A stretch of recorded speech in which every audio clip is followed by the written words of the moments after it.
Exercice 2, une histoire de formule. Alors, pour déterminer le volume d'un solide, on a dit, il faut comparer avec le volume d'un cube unité de 1 cm3. Et donc, on essaie de regarder combien de cubes unités on peut mettre à l'intérieur des solides. Bon.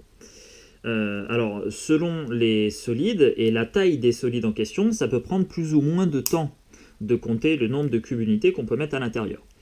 Donc ce qu'on va essayer de faire dans cet exercice-là, c'est dégager des formules donc, qui permettent de gagner du temps pour déterminer le volume des figures dites usuelles, c'est-à-dire des figures classiques qu'on retrouve assez souvent, voilà, peut-être les solides les plus sommaires. Voilà. Parmi ces solides-là, on va voir donc des cubes, ce qu'on appelle des parallélépipèdes rectangles, donc des rectangles qu'on étire sur une certaine hauteur. Ensuite, on va voir les prismes droits. Donc un prisme droit, c'est un polygone qu'on étire sur une certaine hauteur. Et ensuite, on verra le cas des cylindres de révolution, c'est-à-dire un disque de base qu'on étirera à nouveau sur une certaine hauteur. Voilà. Donc on va dégager des formules pour calculer les volumes de ces figures dites usuelles. Ça nous fera gagner du temps plutôt que de chercher à calculer le nombre de cubes unités qu'on peut mettre dedans à chaque fois. Alors, on y va. Pour tous les dessins qui suivent, chaque carreau a un côté de 1 cm. Très bien. Alors, premièrement, déterminer le volume des cubes C3, C4 et C5. Donc, de côté 3 cm, 4 cm et 5 cm ci-dessous. Donc, l'idée, pour l'instant, on n'a pas encore dégagé de formule. L'idée, c'est de déterminer combien de petits cubes unités on peut mettre à l'intérieur de ce cube de côté 3. Eh bien, on va compter tout simplement déjà sur un étage. Tu vois, on va prendre le cas de l'étage supérieur ici. Alors, on va avoir un cube ici. On en aura un deuxième, un troisième, un quatrième, un cinquième, un sixième, un septième, un huitième, un neuvième. Donc 3 fois 3. 3 lignes de 3 cubes. Ça fait donc 9 cubes sur le premier étage. Et après, on a deux autres étages identiques. Donc on a à nouveau 9 cubes sur les deux autres étages. Et finalement, on a donc 9 plus 9, 18, plus 9, 27 cm3. Donc 27 cm3. Voilà. Pour le cube de côté 4 cm, eh bien là encore, on va avoir 4 étages qui seront identiques. Tous les étages sont identiques sur un cube. Donc on va compter combien de cubes unités on peut mettre sur un étage, et ensuite on le multipliera donc par le nombre d'étages qui est 4. Voilà. Et pour compter le nombre de cubes sur un étage, on compte le nombre de lignes et le nombre de carrés par ligne. Le nombre de cubes, par ligne. Donc ici on a un cube de côté 4, on a donc 4 lignes, 1, 2, 3, 4, de 4 cubes chacun. Et ça fait donc 4 fois 4, c'est-à-dire 16 cubes unités sur un étage. Et ces 16 cubes unités, on va les multiplier par 4, puisqu'on a donc 4 étages. Voilà. Donc si je dois écrire le calcul, je ne l'ai pas fait ici pour le côté 3, mais ici pour le côté 4, allez, je vais l'écrire. On va donc avoir 4 cubes sur 4 lignes. Donc ça, ce sera le nombre de cubes qu'on aura sur un étage, donc 16. Et ça, on l'a donc sur 4 étages, donc on multiplie par 4 étages, voilà. Et ça, c'est en centimètres cubes. On est en train de dire qu'on a 4 étages de 4 lignes de 4 cubes. Et le volume de 4 cubes, c'est 4 cm3. Donc on multiplie tout ça. 4 multiplié par 4, ça fait 16. Et 16 multiplié par 4, ça fait 64. Voilà. On peut donc mettre 64 cubes unités à l'intérieur de cette espèce de Rubik's Cube là, de côté 4.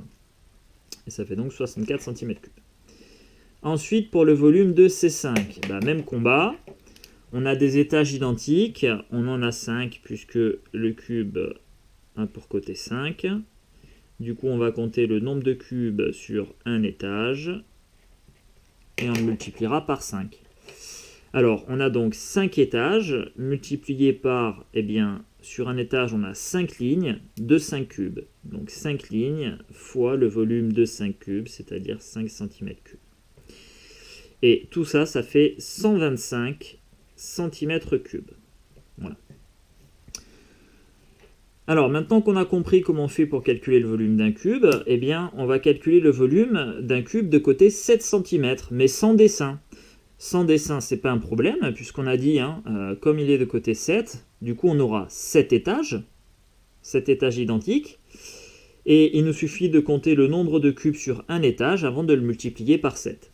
Donc, 7 étages multipliés par, eh bien, sur un étage, on aura 7 lignes de 7 cubes. Voilà. Et donc on a 7 multiplié par 7 multiplié par 7, et ça fait donc 243 cm3.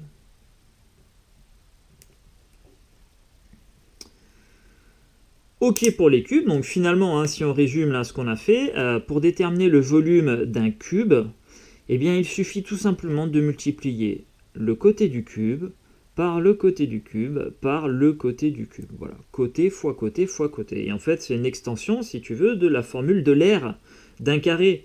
L'aire d'un carré, c'est côté fois côté, parce qu'on est en dimension 2. Et bien, quand on parle de cube en dimension 3, puisqu'on l'a étiré sur une certaine hauteur, eh bien, ce sera le côté fois le côté fois le côté. On voit maintenant le cas des parallélépipèdes rectangles, ou pavés droits, ça a plein de noms différents. Alors, on va commencer par déterminer le volume du parallélépipède rectangle. Alors, je l'ai noté P, donc P comme parallélépipède rectangle, et je l'ai noté 4, 3, 2. Alors, 4, ce sera la longueur du parallélépipède, 3 la largeur et 2 la hauteur. Voilà, donc 4 sur la longueur, 3 sur la largeur et 2 sur la hauteur. P, 4, 3, 2. Et bien, comme pour le cas des cubes, on va compter combien de cubes unités on peut mettre dedans. Alors, on aura des étages identiques sur un parallélépipède rectangle. Donc déjà, on peut dire qu'on va avoir 2 étages multipliés par le nombre de cubes qui se trouvent sur un étage. Et sur un étage, on va avoir 3 lignes. Alors en fait, tu peux dire 3 lignes si tu les prends comme ça, ou tu peux dire 4 lignes si tu les prends dans ce sens-là. Donc, je vais prendre 3 lignes ici. Et sur chacune des lignes, on a 4 cubes. Donc, 3 lignes fois 4 cubes. Et le volume de 4 cubes, c'est 4 cm3. Et tout ça, du coup, ça fait 2 fois 3, 6, 6 fois 4, 24. On a donc 24 petits cubes dans ce parallélépipède rectangle, qui a donc un volume de 24 cm3. Voilà. Volume du parallélépipède P543, on a 3 étages, multiplié par le nombre de cubes sur un étage, et sur un étage on va avoir 4 lignes de 1, 2, 3, 4, 5 cubes. Donc 4 fois le volume de 5 cubes, c'est-à-dire 5 cm3. 3 fois 4, 12, 12 fois 5, 60. Il y a donc 60 petits cubes unités dans ce parallélépipède rectangle. Ensuite, P654, on a 4 étages. 4 étages identiques. Et sur chaque étage, on a 1, 2, 3, 4, 5 lignes de 6 cubes. Fois 5 fois 6 cm3. Et ça fait 4 fois 5, 20, multiplié par 6, 120 cm3. Voilà, il y a 120 cubes unités dans ce parallélépipède rectangle. Alors, du coup, on va en déduire, grâce à cette façon de calculer, on va en déduire le volume d'un parallélépipède rectangle de longueur 11 cm, de largeur 10 cm et enfin de hauteur 9 cm. Eh bien, le calcul sera le même que précédemment. Tu vois, ici, on aura 9 étages.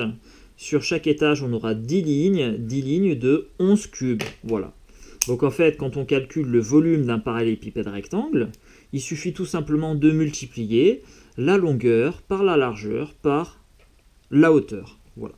Donc ici j'aurai 9 cm, hein, ce sera la hauteur, multiplié par, donc ça c'est sous-entendu le nombre d'étages, hein, multiplié par le nombre de lignes, j'en ai 10, donc fois 10 cm, et enfin multiplié par le nombre de cubes par ligne, qui est 11 cm. Voilà. Et donc tout ça, ça fait 9 fois 10, 90, et 90 multiplié par 11, 990 cm3. Voilà. Alors, quand on a que des multiplications, ici on peut les faire dans n'importe quel ordre. Tu vois, on aurait pu commencer par 11 fois 10 fois 9, voilà, ça n'a pas d'importance.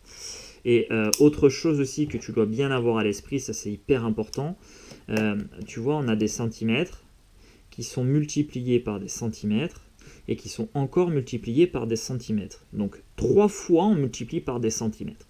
Alors quand on multiplie 3 fois par des centimètres, si je te le réécris ici, là, hop, donc on a centimètre fois centimètre fois centimètre, eh bien, il existe une notation, alors c'est ce qu'on appelle la notation puissance, hein, qu'on généralisera dans un chapitre un peu plus tard. Eh bien, centimètre fois centimètre fois centimètre, ça fait centimètre, on va l'écrire à la puissance 3. Voilà. Donc on a donc des centimètres cubes. Tout comme lorsqu'on a des centimètres multipliés par des centimètres quand on calcule une aire, et bien là, 2 fois on multiplie par des centimètres, ça fait donc des centimètres à la puissance 2. On dit aussi centimètres carrés. Ok pour les parallélépipèdes rectangles. Donc pour les cubes, on multiplie le côté par le côté par le côté. Très bien. Pour le parallélépipède rectangle, on multiplie la longueur par la largeur par la hauteur. Ok. On va voir maintenant le cas des prismes droits. Donc je rappelle, un prisme droit, c'est un polygone de base qu'on étire sur une certaine hauteur. Voilà. Alors, question 5, item 5, pardon, déterminer l'aire de la base supérieure. On va déterminer l'aire de cette base-là. Eh bien, il suffit de compter tout simplement le nombre de carrés unités qu'on peut mettre dans ce polygone-là, représenté par la face supérieure. Alors, on a un carré entier, donc ça fera déjà 1 cm². On a un autre carré entier, un autre carré entier, un autre carré entier et un autre carré entier ici. Donc on a déjà 5 cm². Et ensuite, on a des moitiés de carrés. Donc ça fera des 0,5 cm². Voilà. Et maintenant, on ajoute tout ça. Alors, l'aire de la base, ici, ce sera 1, 2, 3, 4, 5, 5,5, 6, 6,5 cm².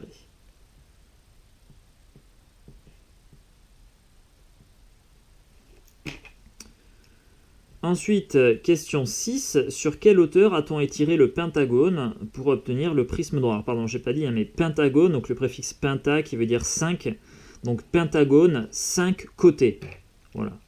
Donc, mon polygone de base ici, il a 5 côtés. 1, 2, 3, 4, 5. Alors, sur quelle hauteur a-t-on étiré le pentagone pour obtenir le prisme droit? Eh bien, on l'a étiré sur 1, 2, 3 cm. Et maintenant, en question 7, on nous demande d'en déduire du coup le volume du prisme droit. Eh bien, comme pour les parallélépipèdes rectangles, pour les cubes, en fait, ici, tu vois, on a 3 étages. Et nos 3 étages, ils sont identiques. Donc finalement, ça revient à compter combien de cubes sur un étage on a. Et ensuite, on le multipliera par 3, puisqu'on a 3 étages. Et il se trouve que le nombre de cubes qu'on a sur un étage, eh bien, on va se servir de l'aire de la base ici. Tu vois, on a dit, on a 6,5 cm² sur la face supérieure. Et bien, ça veut donc dire qu'on peut mettre 6,5 cubes unités sur le premier étage. Tu vois, on met un cube entier là, un cube entier là, un cube entier là, un cube entier là, un cube entier là. Et ensuite, on a 3 demi-cubes. Voilà. Ça fait donc 6,5 cubes par étage sur 3 étages. Donc en fait, pour déterminer le volume d'un prisme droit, eh bien, il suffit tout simplement de déterminer l'aire de la base. L'aire de la base, ça te donnera le nombre de cubes unités qu'on peut mettre sur un étage. Et ensuite, on multipliera ça par le nombre d'étages. Donc ici, en déduire le volume du prisme droit, on a donc 6,5 cm² qui est l'aire de la base, et qui signifie en fait le nombre de cubes qu'on peut mettre sur un étage, multiplié par la hauteur du prisme droit, qui nous donne en fait le nombre d'étages. Voilà. Et 6,5 cm² multiplié par 3 cm, ça fait 19,5. Et on ne se trompe pas sur l'unité, tu vois, on a des centimètres carrés qui sont multipliés par des centimètres. Mais des centimètres carrés, par définition, ce sont des centimètres multipliés par des centimètres. Voilà. J'aurais dû le faire dans l'autre sens, c'est pas bien malin, là, la collade. Donc centimètres multipliés par des centimètres, ce sont des centimètres carrés. Et après ça, je dois les multiplier par des centimètres. Et bien du coup, on a des centimètres qui sont multipliés 3 fois entre eux. Ça fait des centimètres à la puissance 3. Et ça, c'est bien l'unité d'un volume. À chaque fois qu'on parlera d'un volume, on aura une unité au cube. Voilà, centimètre cube. Quand on parle d'une aire, ce sont des centimètres carrés, on est en dimension 2. Et quand on parle d'une longueur, ce sont des dimensions 1, donc des centimètres tout court. Ok, allez, on continue avec les prismes droits. Alors, déterminer le volume des 3 prismes droits ci-dessous. Si besoin, on rappelle que l'aire d'un triangle se calcule à partir de la formule A de t égale base multipliée par la hauteur divisée par 2, qui est en fait ni plus ni moins que la moitié de l'aire d'un rectangle. Voilà. Alors, ce prisme droit-là, eh bien, on aura 1, 2, 3, 4, 5 étages. Donc on a la hauteur ici H2 qui vaut 5 cm. Et on va compter le nombre de cubes unités qu'on peut mettre sur un étage. Donc en fait, ça revient tout simplement à déterminer l'aire de la base, du polygone de base. Alors on aura un cube entier ici, un cube entier ici aussi, un cube entier ici aussi, et ensuite on a des moitiés de cubes. Voilà. Donc finalement, l'aire de la base, ça fait 1 cm² plus 1 cm² plus 1 cm², plus 0,5 plus 0,5 plus 0,5, c'est-à-dire 4,5 cm².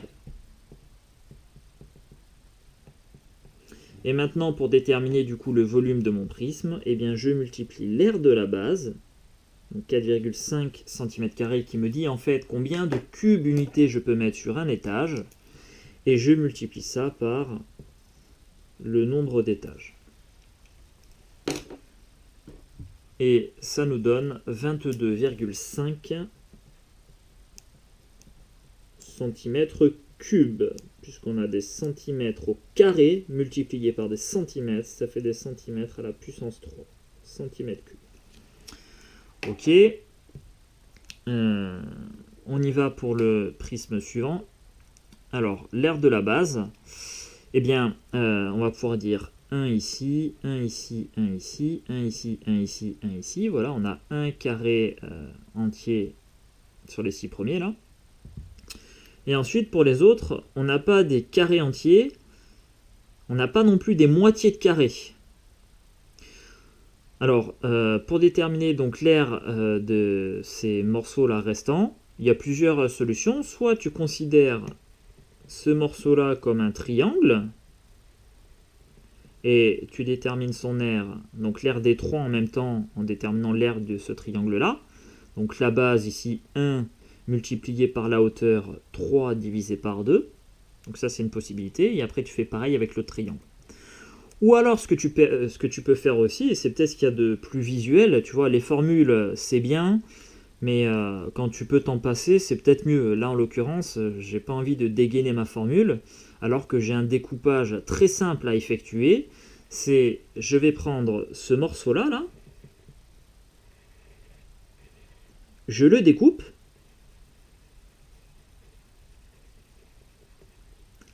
et je viens le placer juste à côté. Et tu vois, si je place ce morceau juste à côté, eh bien, avec le premier morceau, le premier triangle que j'ai ici, finalement, ces deux triangles-là, ils vont former, eh bien, une ligne supplémentaire de 3 cubes entiers. Tu vois l'idée? Donc tu vois, pas besoin de dégainer ma formule ici, alors que mes deux morceaux s'emboîtent parfaitement pour former finalement une nouvelle ligne de carreaux entiers. Donc l'aire de ma base ici, de mon polygone de base, est en fait égal à l'aire de ce carré-là, de côté 3 cm. Donc j'ai 1, 2, 3, 4, 5, 6, 7, 8 et 9 cm². Ça, c'est l'aire de ma base. Ensuite, la hauteur du prisme droit, eh bien, on a 4 étages, 4 cm. Donc finalement, le volume de mon prisme, c'est 9 cm².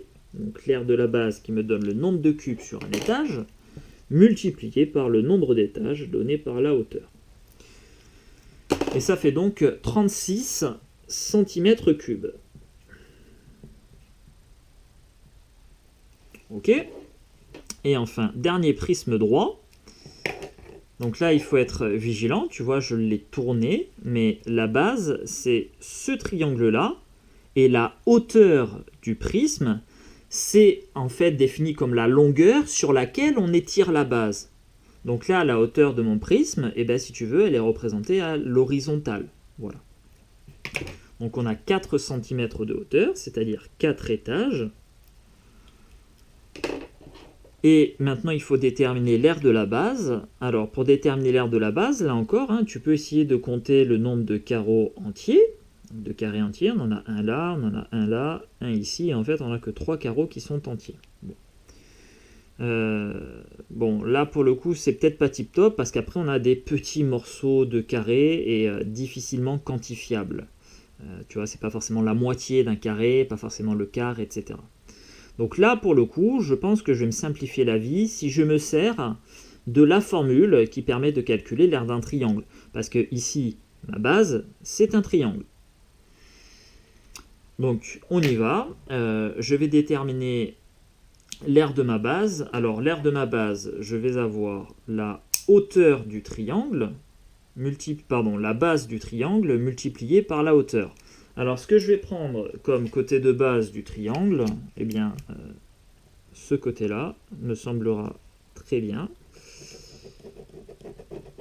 Voilà, puisque grâce au quadrillage, donc là je fais exprès de dépasser un peu, hein, voilà, pour qu'on voit bien ça, ce sera ma base, petit b. Et ensuite la hauteur associée, c'est donc, si tu veux, la longueur du segment qui passe par le sommet opposé du triangle, opposé à la base, et qui coupe perpendiculairement en fait la base. Voilà, donc on va avoir un angle droit ici, grâce au quadrillage encore une fois. Et du coup, ma hauteur associée, c'est la longueur de ce segment-là.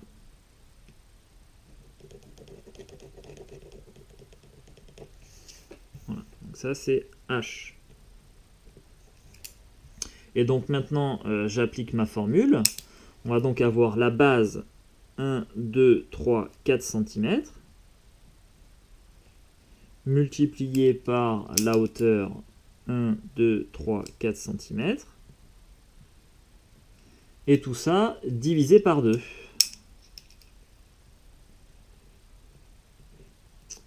Et ça me fait 8 cm², puisque les centimètres se multiplient entre eux aussi. Voilà, on a 8 cm² pour l'aire de la base.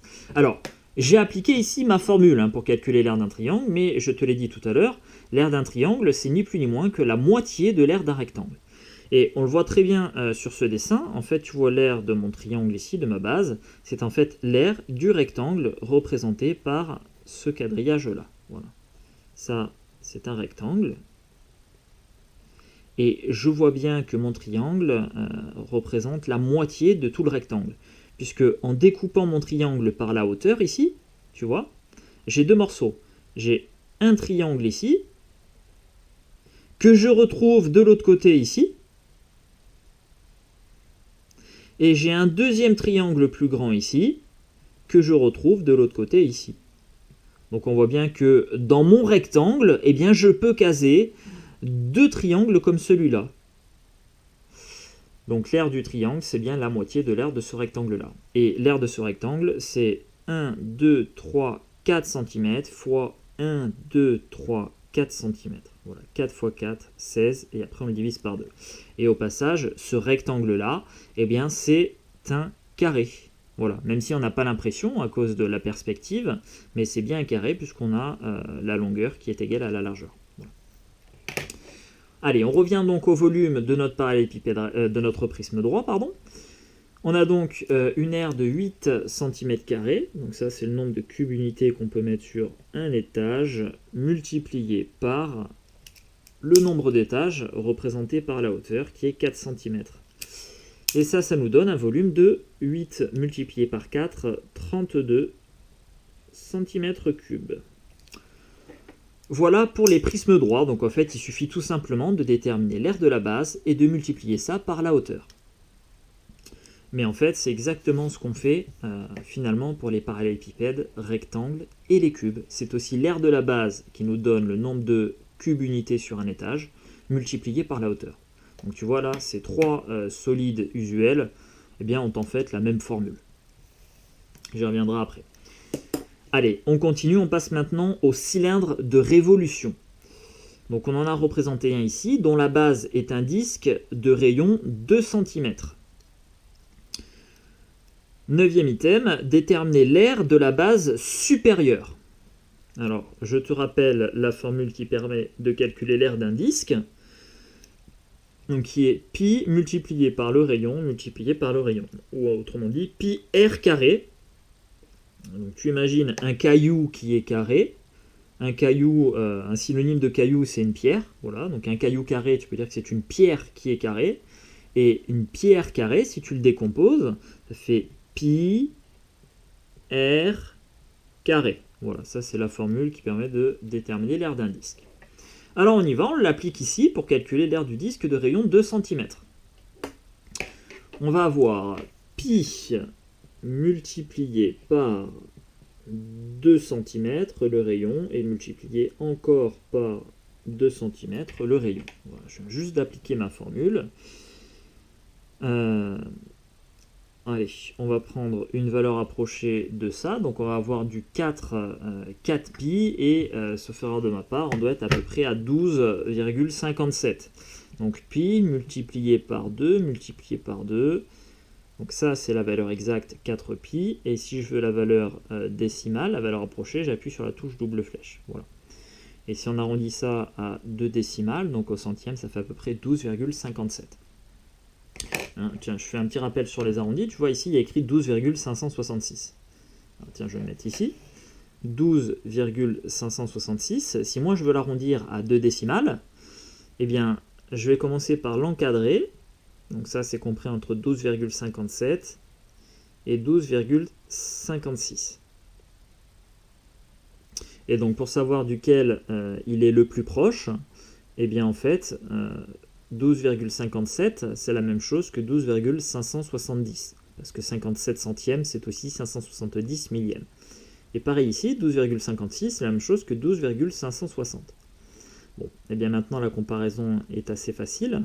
566, c'est plus proche de 570 que de 560, puisqu'il y a 4 millièmes d'écart ici, alors qu'ici, il y a 6 millièmes d'écart. Donc si j'arrondis ça à 2 décimales, au centième près, ça fera plutôt 12,57.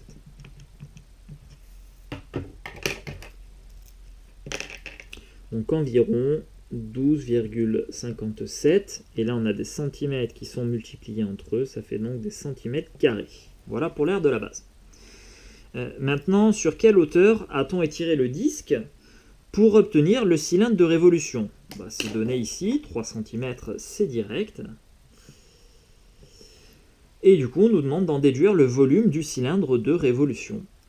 Eh bien, le volume de ce cylindre, c'est tout simplement l'aire de la base multipliée par la hauteur, comme pour les prismes droits, comme pour les parallélépipèdes rectangles, comme pour les cubes. Parce qu'en fait, quand on calcule l'aire de la base ici, eh bien, en fait, ça nous donne le nombre de cubes unités qu'on pourra mettre sur un étage. Voilà. Alors ce nombre de cubes unités, c'est pas un nombre entier, puisque la forme ici, si tu veux, on a un disque, voilà. Et quand on a un disque, on a rarement des nombres entiers. Donc ici, on multiplie l'aire de la base par la hauteur.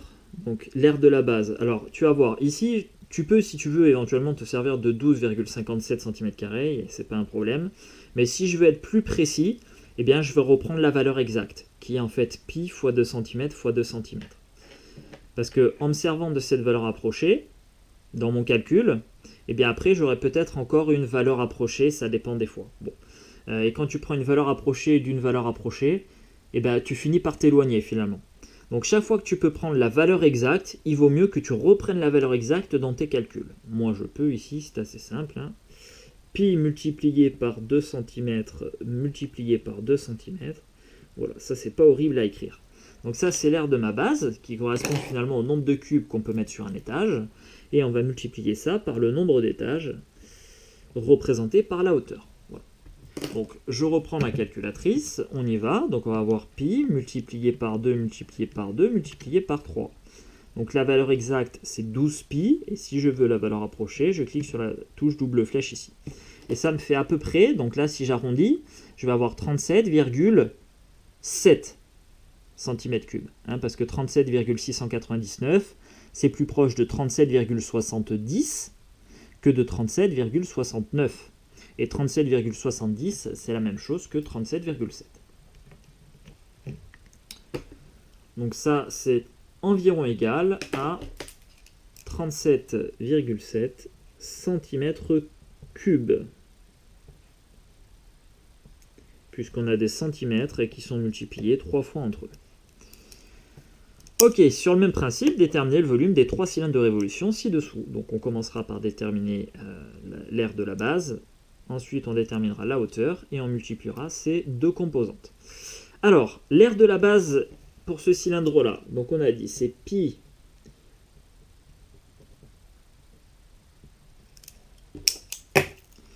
multiplié par le rayon au carré. Donc tiens, je vais te l'écrire encore différemment. Là, je vais me servir, tu vois, de cette formule-là, en fait. Donc, c'est la même, hein. Mais ici, si tu veux, elle est condensée. Donc, pi fois le rayon au carré, et ben, je vais l'écrire, du coup, pi fois le rayon, c'est 1,5 cm. Et c'est tout ça qui va être mis au carré. Du coup, je mets des parenthèses ici. Parce que le rayon, hein, c'est le rayon qui doit être mis au carré. Mais mon rayon, c'est pas juste 1,5. Mon rayon, c'est 1,5 cm. Il y a l'unité qui va avec. Voilà. Donc pi fois 1,5 cm², c'est l'aire de ma base. Alors, et je dis bien éventuellement, tu peux déterminer une valeur approchée, comme on a fait tout à l'heure. Mais en fin de compte, cette valeur approchée, je ne m'en servirai pas quand je vais déterminer le volume. Je reprendrai directement la valeur exacte. Voilà. Donc finalement, ce n'est pas forcément essentiel que je détermine cette valeur approchée. Donc je vais garder ça tel quel. Toi, si tu veux, tu peux le faire, hein, c'est pas un problème. Maintenant, la hauteur, c'est 4 cm. Du coup, le volume de mon cylindre de révolution numéro 2, ce sera pi multiplié par 1,5 cm au carré. Et ça, ce sera multiplié par 4 cm. Allez, on y va. Hop, donc pi multiplié par 1, hop, j'ai fait une boulette, pardon. Pi multiplié par 1,5 au carré. Donc tu as la touche ici carré. Si tu préfères, donc tu peux réécrire fois 1,5 hein, si tu veux, c'est pas un problème. Mais moi je vais essayer donc de reprendre la formule comme je t'ai dit, hein, condensée, pi fois 1,5 au carré, donc ça c'est la même chose, multiplié par 4. Et là, en valeur approchée, on obtient à peu près 28,27 cm3.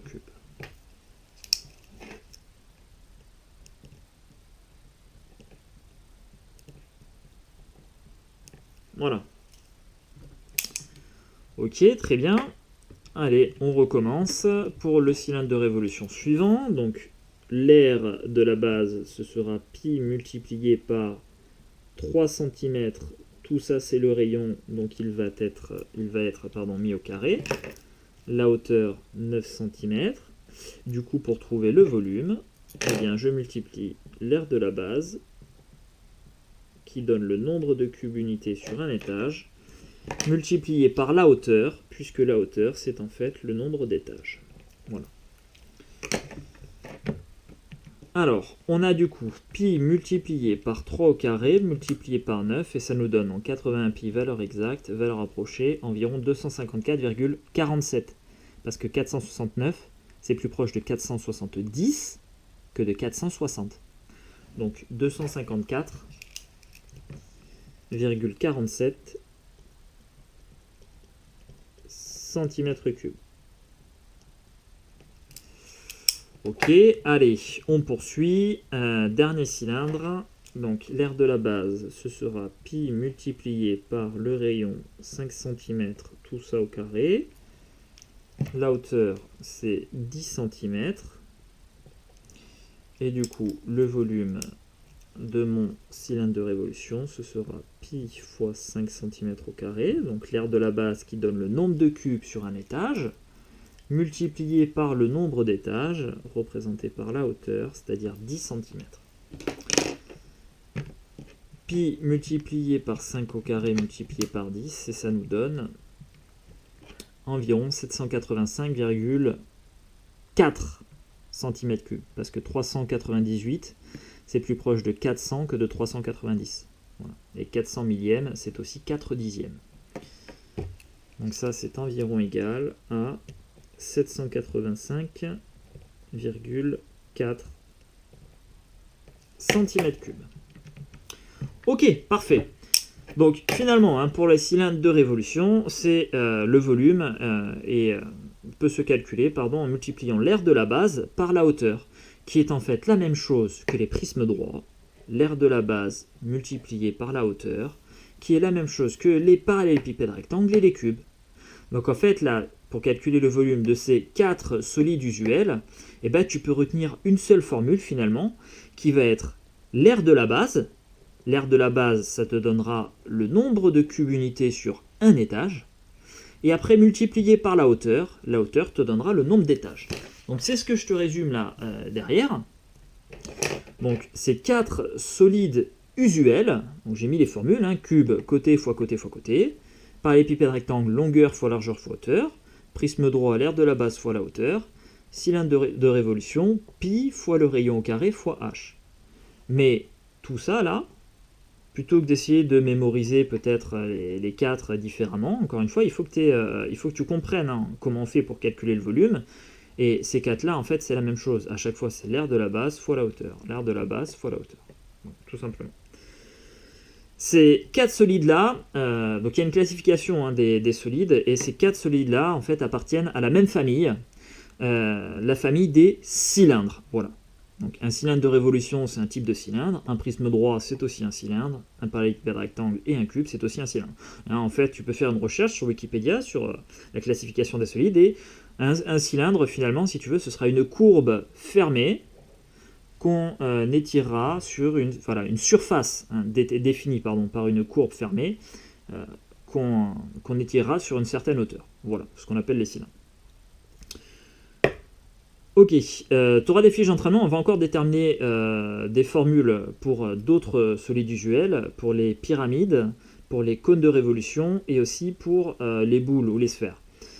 Une fois qu'on aura vu toutes ces formules, il faudra que tu les appliques, que tu t'entraînes avec les fiches d'entraînement de façon à ce que ça devienne un automatisme, voilà, que tu saches les appliquer sans trop de problèmes. Voilà pour l'exercice 2.